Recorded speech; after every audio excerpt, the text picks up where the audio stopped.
So hi everyone, welcome back to another new video. So guys recently मी एक video upload केली होती की तुम्हाला MST CET 2026चा ॲप्लिकेशन फॉर्म कसा फिलअप करायचा आहे, म्हणजेच तुम्हाला कसं रजिस्टर करायचं आहे. तर त्या व्हिडिओवर खूप चांगला रिस्पॉन्स आला, बट त्या व्हिडिओच्या कॉमेंट सेक्शनमध्ये भरपूर मुलांचे डाऊट्स होते की दादा ॲप्लिकेशन फॉर्म फिलअप करताना माझ्याकडनं मिस्टेक झाली आहे आणि मी आता ॲप्लिकेशन फॉर्म सबमिट केला आहे, पेमेंट वगैरे सगळं करून झालं आहे, बट आता ती मिस्टेक मला करेक्ट करायची आहे. तर मी ॲप्लिकेशन फॉर्म कसा एडिट करू शकतो, हे भरपूर मुलांचे प्रश्न आहेत. लाईक मी तुम्हाला एकदा डिटेल्स शो करतो. ते हे काही मेजर क्वेश्चन्स होते की दादा माझ्या कॅन्डिडेट नेममध्ये मिस्टेक झाली आहे, म्हणजे पर्सनल डिटेल्समध्ये मिस्टेक झाली आहे, परत सब्जेक्ट ग्रुप सिलेक्ट करताना मिस्टेक झाली आहेत, काही मुलांचे अटेम्प्ट सिलेक्ट करताना मिस्टेक झाली आहे.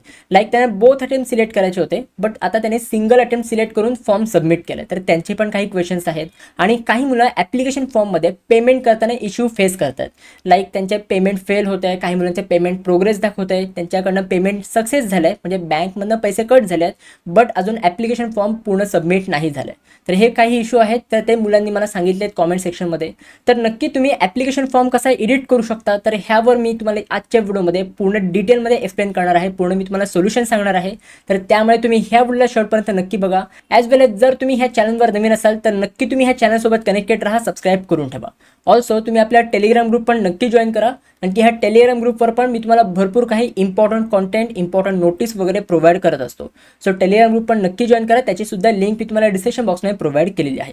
आता लक्षात घ्या की जेव्हा पण तुम्ही ॲप्लिकेशन फॉर्म फिलअप करता, म्हणजे सगळे तुम्ही डिटेल्स, एक्झामचे डिटेल्स, पर्सनल डिटेल्स सगळे फिलअप करून झाल्यानंतर लास्ट स्टेपला एक तुम्हाला असा काही इंटरफेस येतो, आणि ह्या इथे एक सेल्फ कन्फर्मेशन आहे.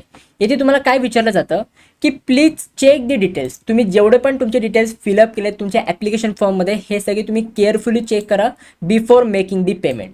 After making payment you will not be able to make any changes. म्हणजे ॲप्लिकेशन फॉर्ममध्ये पेमेंट केल्यानंतर तुम्ही कुठलेही चेंजेस नाही करू शकत तुमच्या ॲप्लिकेशन फॉर्ममध्ये.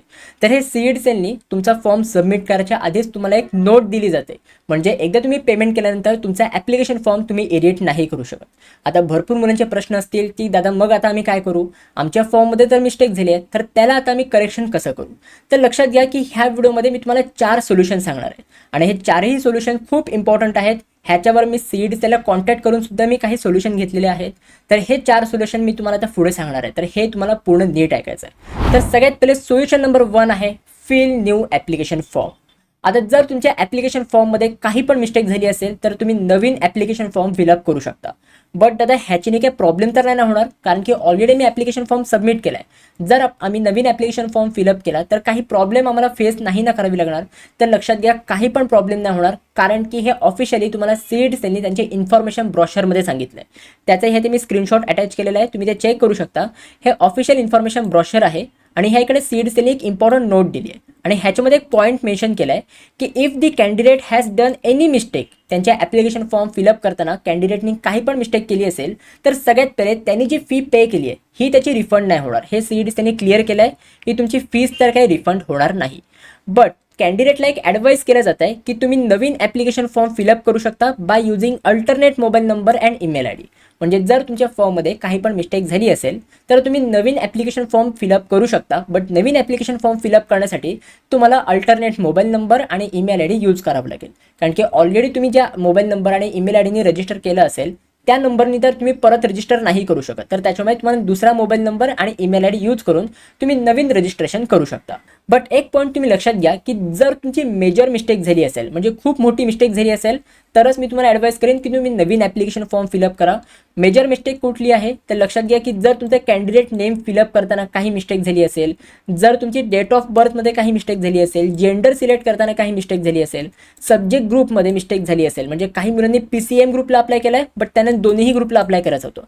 जर तुमच्या सब्जेक्ट ग्रुपमध्ये काही मिस्टेक झाली असेल, एक्झामचे अटेम्प्ट सिलेक्ट करताना काही मिस्टेक झाली असेल, म्हणजे 2 अटेम्प्ट सिलेक्ट करायचे होते, चुकून एकच अटेम्प्ट सिलेक्ट केलं, अशी काही मिस्टेक असेल, किंवा पेपरच्या लँग्वेजमध्ये, एक्झाम पेपर लँग्वेजमध्ये काही मिस्टेक केली असेल तुम्ही, किंवा एक्झाम सेंटर प्रेफरन्सेस, म्हणजे तुम्ही प्रेफरन्सेस खूप लांबचे सिलेक्ट केले असतील, स्वतःच्या डिस्ट्रिक्ट सोडून खूप लांबचे डिस्ट्रिक्ट तुम्ही सिलेक्ट केले असतील तुमचे एक्झाम सेंटर प्रेफरन्सेस सिलेक्ट करताना, किंवा जर तुमच्या फोटोग्राफ आणि सिग्नेचरमध्ये काही मिस्टेक झाली असेल तर त्या केसमध्ये तुम्ही नवीन ॲप्लिकेशन फॉर्म फिलअप करू शकता. हे मी मेजर मिस्टेक का सांगतोय, कारण की हे जे डिटेल्स आहेत हेच डिटेल्स तुमच्या ॲडमिट कार्डवरती, तुमच्या सीईडच्या हॉल तिकीटवरती प्रिंट होऊन येणार आहेत आणि तुमच्या एक्झामसाठी हेच डिटेल्स खूप मॅटर करतात.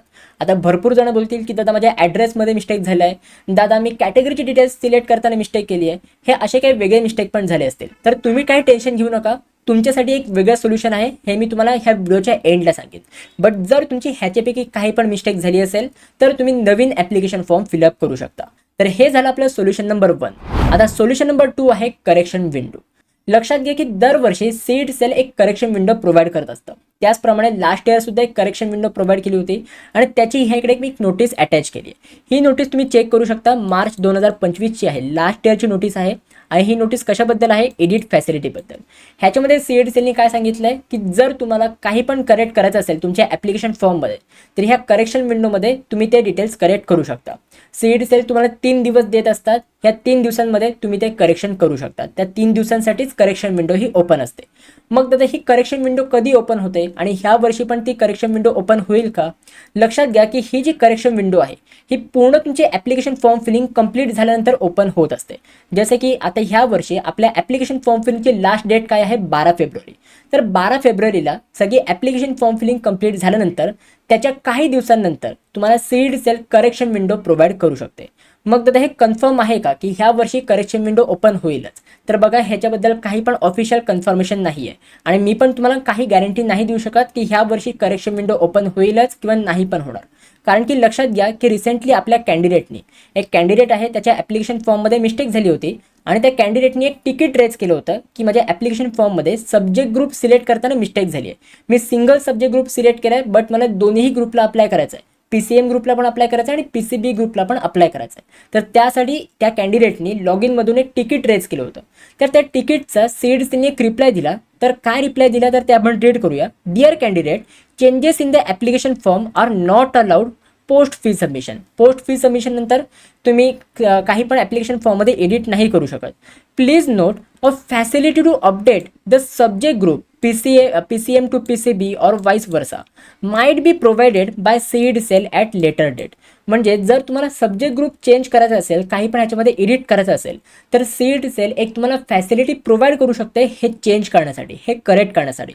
बट सीड सेलनी ह्याच्यामध्ये काय वर्डिंग वापरलं आहे तर माइट बी प्रोव्हाइडेड, इथे माइट बी यूज केलं आहे. म्हणजे ही फॅसिलिटी तुम्हाला प्रोव्हाइड केली जाऊ शकते किंवा नाही पण केली जाऊ शकत. आणि आजच मी सीड सेलला कॉलसुद्धा केला होता त्यांच्या हेल्पलाईन नंबरवर एक कन्फर्म करण्यासाठी की करेक्शन विंडो हे ओपन होईल की नाही होणार. तर ते पण मला काय बोलले की ह्याच्याबद्दल आम्ही तुम्हाला काही पण कन्फर्मेशन नाही देऊ शकत. म्हणजेच काय की करेक्शन विंडो ओपन होईल किंवा नाही पण होऊ शकत, ह्याच्याबद्दल काही पण ऑफिशियल कन्फर्मेशन आपल्याला नाही मिळू शकत. बघा दरवर्षी प्रत्येक वर्षाला करेक्शन विंडो ओपन होते हे मी पण तुम्हाला सांगतोय, बट गॅरंटी नाही देऊ शकत. कारण की सीईडी सेल कधी पण तुमची अपडेट काही पण तुम्हाला देऊ शकते. मे बी ही ओपन करतील पण किंवा नाही पण ओपन करू शकत. आता करेक्शन विंडोमध्ये काय डिटेल्स करेक्ट होऊ शकतात तर बघा जे पण तुमचे इम्पॉर्टंट डिटेल्स आहेत हेच तुमचे करेक्शन विंडोमध्ये करेक्ट होऊ शकतात.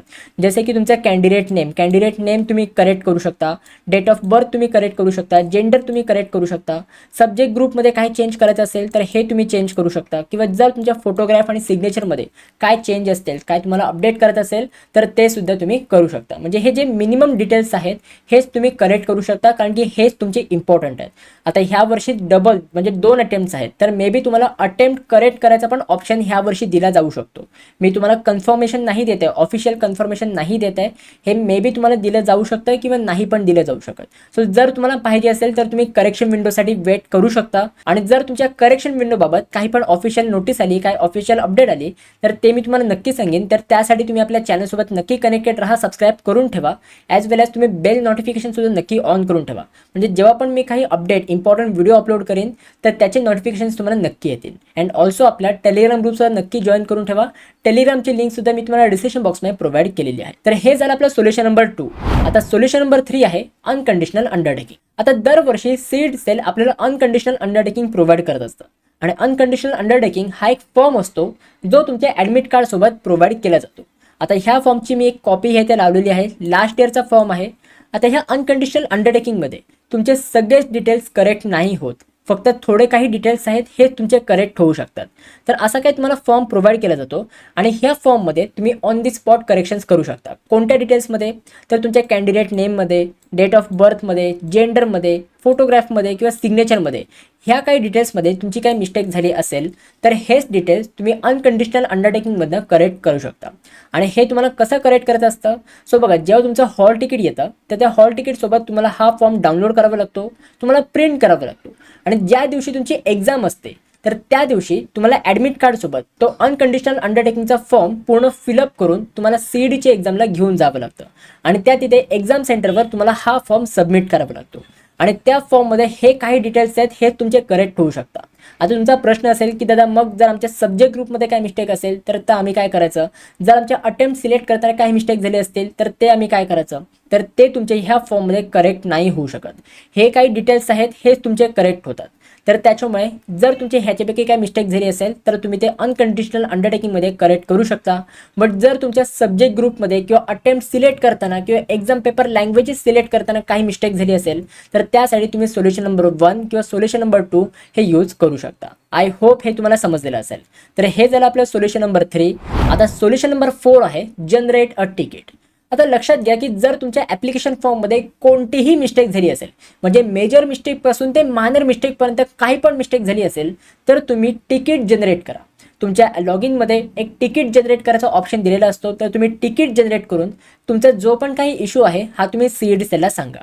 आता भरपूर मुलं इश्यू फेस करतात त्यांच्या पेमेंटमध्ये, म्हणजे पेमेंट केल्यानंतर पेमेंट फेल दाखवते, म्हणजे तुमच्या साईडनी कॅन्डिडेटच्या साईडनी त्या पेमेंट सक्सेसफुल झाले, त्याच्या बँकेतनं पैसे कट झालेत, बट CED सेल्सकडे अजूनपर्यंत पोहोचलेले नाही आहेत आणि त्यांच्या फॉर्ममध्ये पेमेंट फेल किंवा पेमेंट अनसक्सेसफुल असं काही काय दाखवतं. सो जर तुमच्या पेमेंटच्या रिगार्डिंग तुम्ही काही पण इश्यू फेस करत असाल तर मी तुम्हाला हे सजेस्ट करेन की तुम्ही तिकीट जनरेट करा. CED सेलला तुम्ही कॉलसुद्धा करा, बट कॉल उचलायला खूप वेळ लागतो. तिकीट तुम्ही जनरेट करा, तुमचा इश्यू जो पण आहे हा तुम्ही त्यांना सांगा. एका कॅन्डिडेटने तिकीट जनरेट केलं होतं आणि त्या कॅन्डिडेटला काय रिस्पॉन्स मिळाला आहे की we would like to inform you that we are working reviewing your concern. तुमचं जे पण काही प्रॉब्लेम झाला आहे ह्याला मी रिव्ह्यू करतोय. Our team will get back to you with solution within 3 working days. म्हणजे आमची टीम तुम्हाला 3 वर्किंग डेजमध्ये जे पण काही सोल्युशन आहे हे तुम्हाला देईल. बट लक्षात घ्या की तिकीट जनरेट करताना जर तुमचा खास करून पेमेंटचा काही इश्यू असेल तर तिकीट जनरेट करताना तुम्ही पेमेंट केलेत तुमच्या साईडनी, तुम्ही जर गुगल पेवरनं किंवा कुठल्याही पेमेंट गेटवेवरनं पेमेंट केलं असेल तर त्याचा प्रूफ म्हणून तुम्ही स्क्रीनशॉट अटॅच करा. नाहीतर तुम्हाला जो काही रिस्पॉन्स आहे हा तुम्हाला मिळणार नाही. तर तुमचा जो इश्यू आहे हा तुम्ही नोट तर कराच, तुम्ही लिहून तर द्याच ना, बट त्याच्यासोबत तुम्ही पेमेंट केलेत त्याचं तुम्ही प्रूफचं तुम्ही अटॅच करा. आय होप हे तुम्हाला समजलेलं असेल.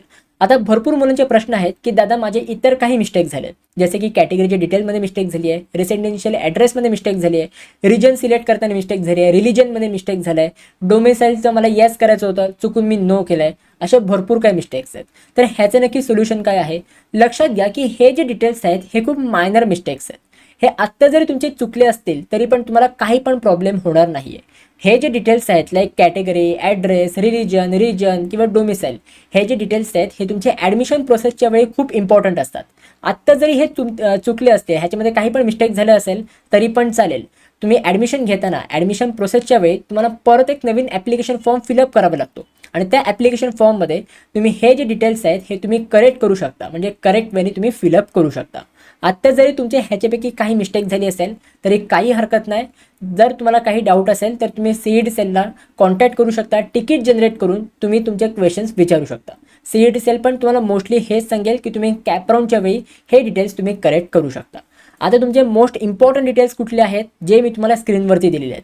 Candidate full name, date of birth, gender, subject group, exam attempts म्हणजे सिंगल अटेम्प्ट, बोथ अटेम्प्ट ह्याच्यामध्ये मिस्टेक झाली असेल तर, exam paper language, exam centre preferences आणि फोटो अँड सिग्नेचर. ह्या जर 8 डिटेल्समध्ये काही तुमची मिस्टेक झाली असेल तर मी तुम्हाला ॲडवाईस करेन जे मी तुम्हाला पहिले 4 सोल्युशन सांगितले आहेत त्या 4 सोल्युशन्सपैकी तुम्ही कुठलेही एक सोल्युशन तुम्ही यूज करू शकता. सो गाईज आय होप हे सगळं तुम्हाला समजलेलं असेल. तुम्ही आपला टेलिग्राम ग्रुप नक्की जॉईन करून ठेवा, कारण की त्याच्यावर सुद्धा मी तुम्हाला भरपूर काही इम्पॉर्टंट नोटीसची PDF शेअर करत असतो. त्याची लिंक मी तुम्हाला डिस्क्रिप्शन बॉक्समध्ये प्रोव्हाइड केलेली आहे. ॲज वेल एज मला इंस्टाग्रामवर सुद्धा नक्की फॉलो करा. जर तुमचे काही पर्सनल डाऊट्स असतील जे तुम्हाला कॉमेंटमध्ये नाही विचारायचे आहेत, मला पर्सनली कॉन्टॅक्ट करूनच विचारायचे आहेत, तर डायरेक्टली तुम्ही मला इंस्टाग्रामवर कॉन्टॅक्ट करू शकता. माझे इंस्टाग्रामची लिंक मी तुम्हाला डिस्क्रिप्शन बॉक्समध्ये प्रोव्हाइड केलेली आहे. सो गाईज आय होप हे सगळं तुम्हाला समजलेलं असेल. जर तुम्हाला ही व्हिडिओ आवडली असेल तर नक्की मला कॉमेंट सेक्शनमध्ये सांगा की येस दादा I got it, thank you so much. काही पण कॉमेंट करा ज्याच्याने मला समजेल की तुम्हाला जे काही सांगितलं हे सगळं तुम्हाला समजलेलं आहे. ॲज वेल एज तुम्ही ह्या व्हिडिओला हाईपसुद्धा नक्की करा, कारण की जर तुम्ही ह्या व्हिडिओला हाईप केलं तर ही व्हिडिओ अजून जास्त मुलांपर्यंत पोहोचेल. तर त्यामुळे हाईप करायला विसरू नका आणि त्यासोबत लाईक करायला पण तुम्ही नक्की विसरू नका. So gate that's it. Video कशी वाटली तुम्हाला ही व्हिडिओ आवडली असेल तर नक्की लाईक करा, शेअर करा, सबस्क्राईब करा. भेटू मग पुढच्या व्हिडिओमध्ये. तोपर्यंत बाय बाय, सी या अँड बाय.